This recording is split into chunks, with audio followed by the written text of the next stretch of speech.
Olá, pessoal, tudo bem com vocês? Vamos dar início à nossa aula de fortalecimento pedagógico. E eu sou a professora Jaqueline, que trabalho com a língua portuguesa, tá bom? E a nossa aula de hoje, a gente vai ver aqui, sobre um gênero textual que chamamos de contos, tá? E o objetivo dessa aula, por que a gente vai aprender? Para a gente aprender a reconhecer, gente, esse tipo de texto, compreender a estrutura dele e a gente construir nossas próprias histórias, nossos próprios contos, de acordo com as regrinhas que são necessárias, tá? Então, a habilidade da Base Nacional Comum Curricular é a AEF 35 LP 29, tá? Onde diz assim, identificar em narrativas, cenário, personagem central, conflitos, tá? Conflito gerador, resolução e ponto de vista com base na qual as histórias são narradas, tá? Vivenciando narrativas em primeira e terceira pessoa, tá bom? Então, é importante a gente entender e compreender os gêneros textuais para quando a gente for escrever já está mais apropriado de como vai ser feito, tá bom? Então, vamos lá. Só que, aqui, eu trago para vocês, deixa eu passar aqui, tá bom? Temos aqui, olha, o gênero textual conto, tá? Então, aqui nesse gênero textual conto, eu trago aqui para vocês o seguinte. Eu tenho certeza que de algum desses aqui vocês já escutaram a história, ou mais de um, né, pessoal? Temos aqui a Branca de Neve, a menininha, né, de cabelos pretos. Temos aqui os dois irmãos que chamamos de João e Maria, outra história bem conhecida. Temos esse outro menino aqui que se chama João e o Pé de Feijão. Temos aqui um castelo, né? Por que coloquei um castelo aqui? Porque a gente sabe que contos tem muito essa história de castelos também, não é certo? E temos dragões, temos fadas, então é um mundo muito fantástico, muito fantasia. Então os contos, basicamente, a gente vê muito esses tipos de histórias. Então algum desses aqui eu acho que vocês já ouviram, já assistiram, já a professora já contou, alguém já contou para vocês, não é?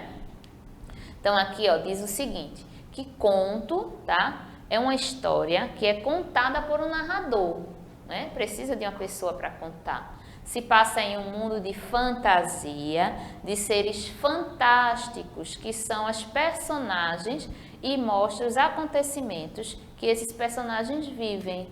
Isso é um conto. O conto, ele é um texto, né, narrativo, tá? Ele é um texto narrativo, ou seja, ele é narrado, contado. E ele também é um texto curto, não é nada muito longo, tá?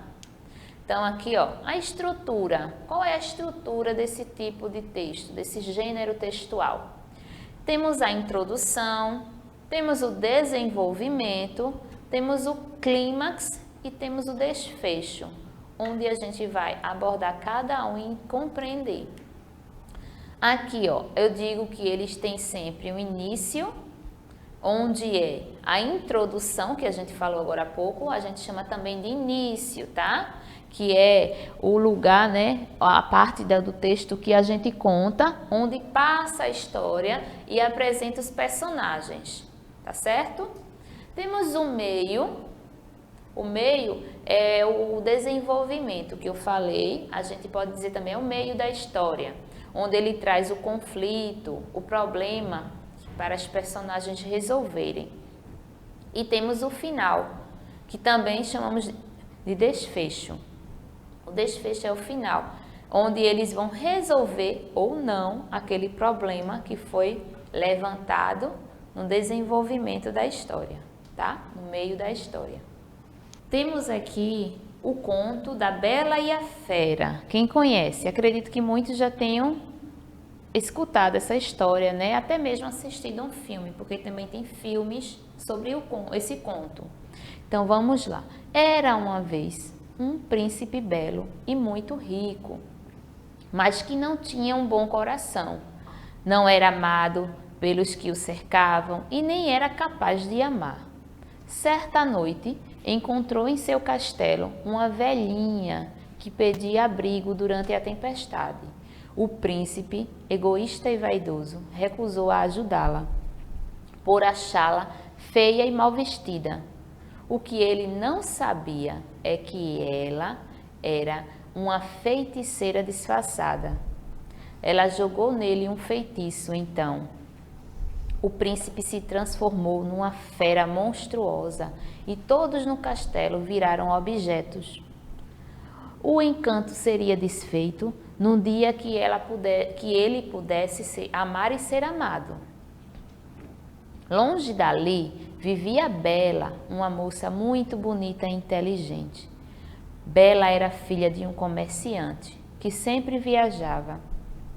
Trazia a ela sempre uma rosa de suas viagens. Numa dessas viagens, o pai de Bela encontra por acaso o castelo da fera. E lá ele colhe uma rosa para a filha. Ele avista um lindo jardim e colhe essa flor. Só que a fera, vendo aquilo, aprisiona o pai de Bela por ter lhe roubado a flor.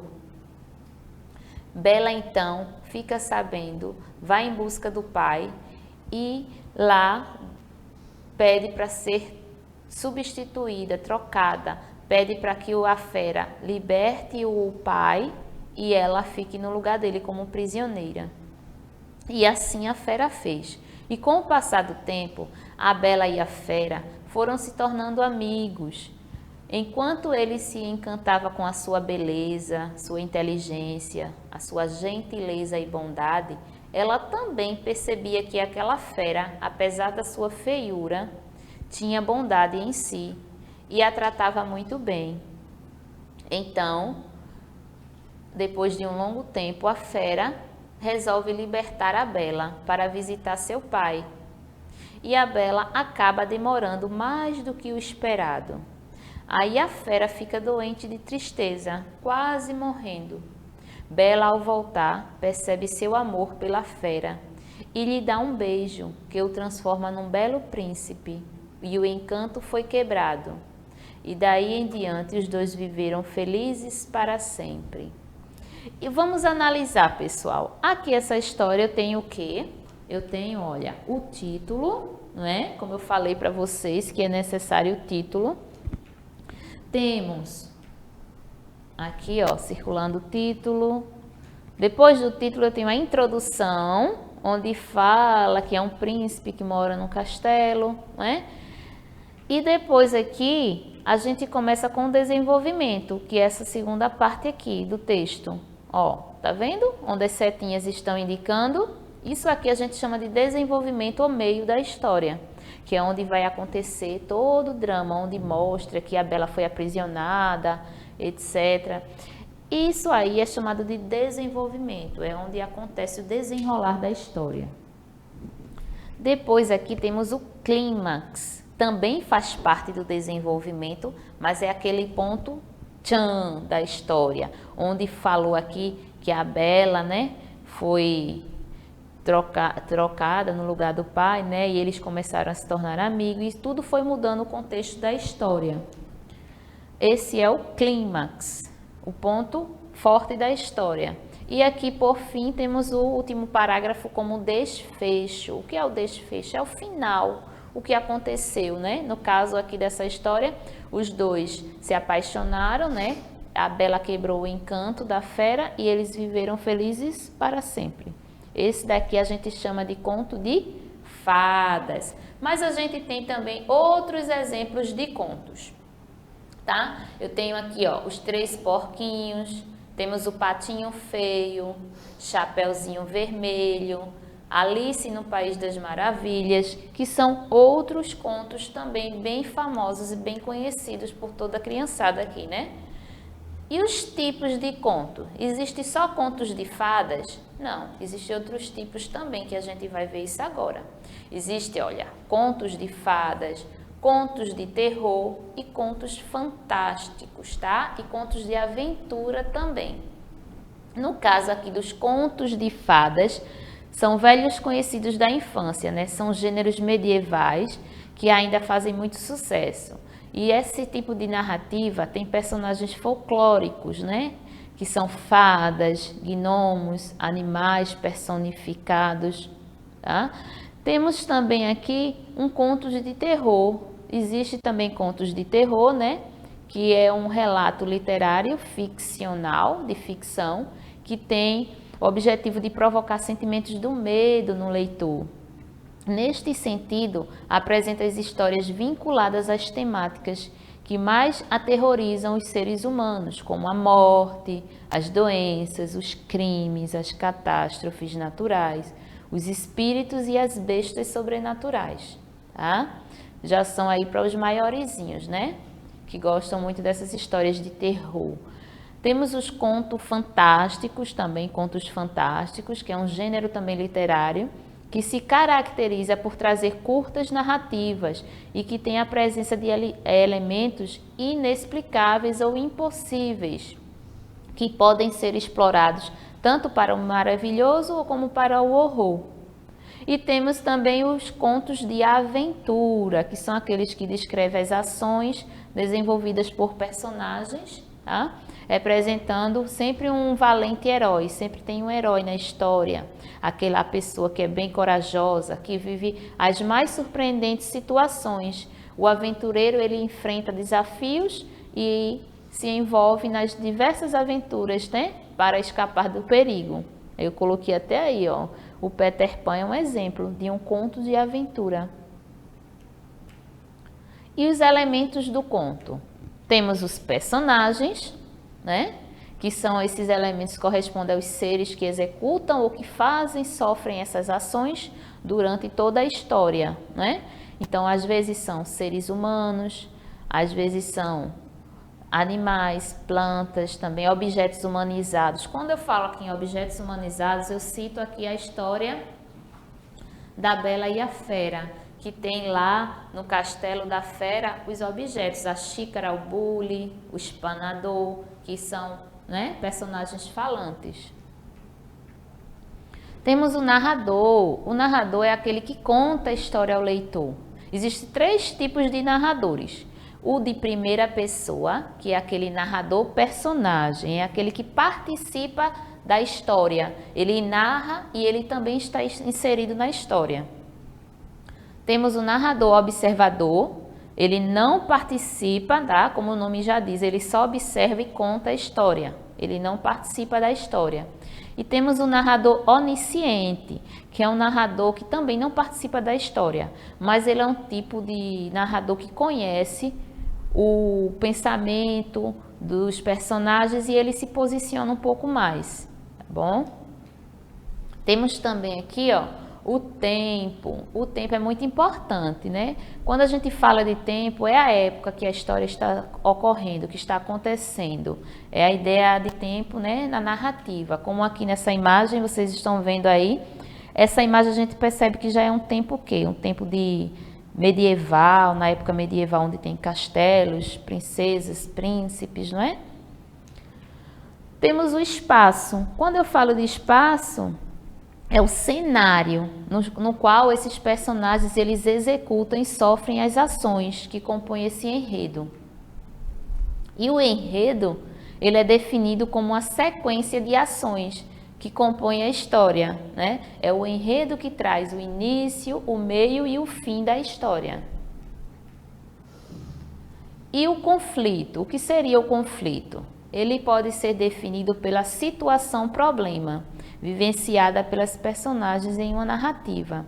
No caso do conto, por ele ser um gênero curto, o conflito costuma ser um único conflito, não tem mais de um.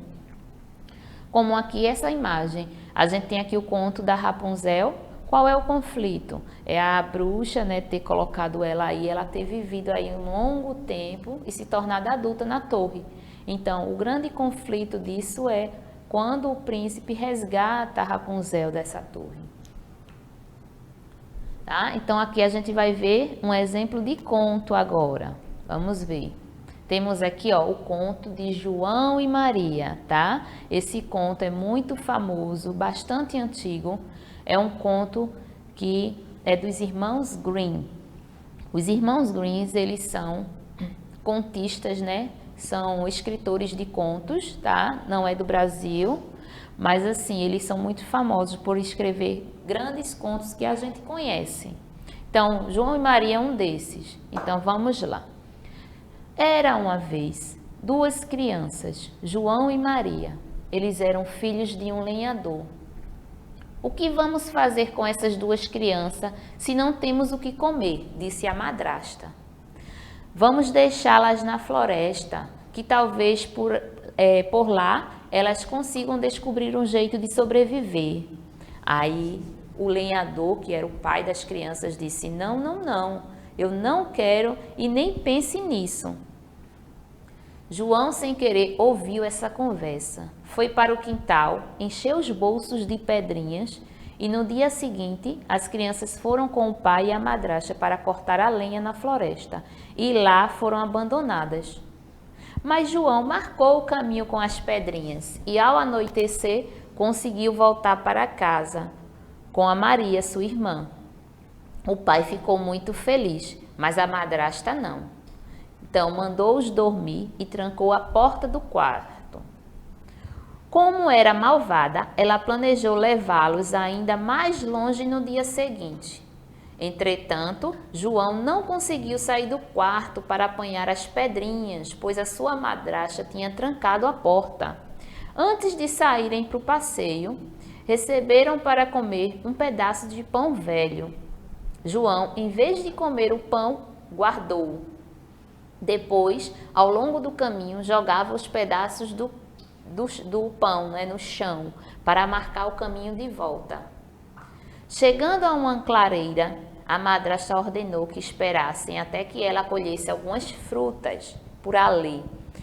Mas eles esperaram em vão, ela tinha os deixado, tinha os abandonado mesmo. Não chore, Maria, disse João. Agora só temos é que seguir a trilha que eu fiz até aqui e ela está toda marcada com migalhas de pão.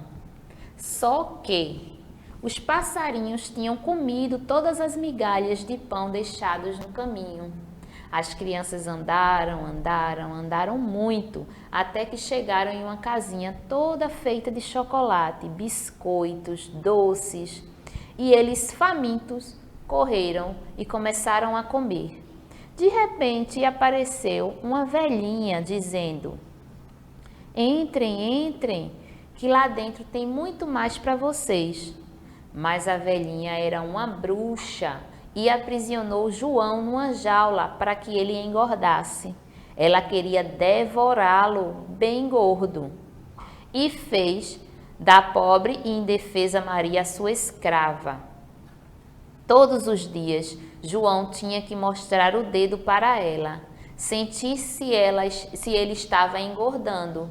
O menino, muito esperto, percebendo que a bruxa enxergava pouco, mostrava um ossinho de galinha. E ela ficava furiosa e reclamava com Maria: esse menino há um meio de engordar, dê mais comida para ele. Um dia, assim a malvada acordou. Cansada de tanto esperar, foi logo gritando: hoje eu vou fazer uma festança. Maria, ponha um caldeirão bem grande com água até a boca para ferver. Dê bastante comida para o seu irmão, pois é hoje que eu vou comê-lo ensopado. Assustada, Maria começou a chorar. Em seguida, ela teve uma ideia para os dois se livrarem da bruxa. E como vou acender o fogo no forno? Menina imbecil, não sabe acender um fogo? Pois vou comê-la também. E pegando uma tocha acesa, foi ensinar a Maria a acender o fogo. Abriu a porta do forno e acendeu. Então, a menina empurrou a bruxa lá dentro do forno e fechou a porta. Libertou o irmão, que ainda levou guloseimas e um tesouro que a bruxa guardava. Mas, lá fora na floresta, os dois estavam novamente perdidos. E aí avistaram um passarinho, que lhes ensinou o caminho de casa. Quando os viu, o pai ficou muito contente E a madrasta, nessa época, já estava arrependida do que tinha feito e prometeu cuidar deles. Olha, que conto bem legal, não é? Mostra aqui também o arrependimento, não é? Das pessoas, que as pessoas fazem às vezes coisas que não tão legais, mas podem se arrepender. Então, são também ensinamentos, né? De certa forma, traz também um pouco de ensinamento, alguns contos. Então, é isso, gente, a nossa aula de hoje sobre contos, né? Espero ter ajudado vocês e que vocês construam muitos contos. Usem aí o imaginário de vocês, deixem a imaginação fluir e escrevam muitas histórias, tá? Mostrem para a professora, mostrem em casa, leem para a mãe, tá certo? Façam seus contos e divulguem, mostrem para os colegas. Não tenham medo e vergonha de escrever, tá certo? Que é assim que a gente vai aprendendo, errando é que a gente aprende. Se as pessoas já souberem, já nascessem sabendo, né, que graça teria do aprender. Então, o legal é isso, que a gente nasce não sabendo das coisas e vai aprendendo aos poucos. Então, não tenham vergonha de errar, vergonha de escrever, escrevam bastante para aprender, tá certo? Então, a nossa aula de hoje é essa. Espero ter ajudado, tá certo? Na aprendizagem de vocês e a gente se encontra na próxima aula. Tchau, tchau!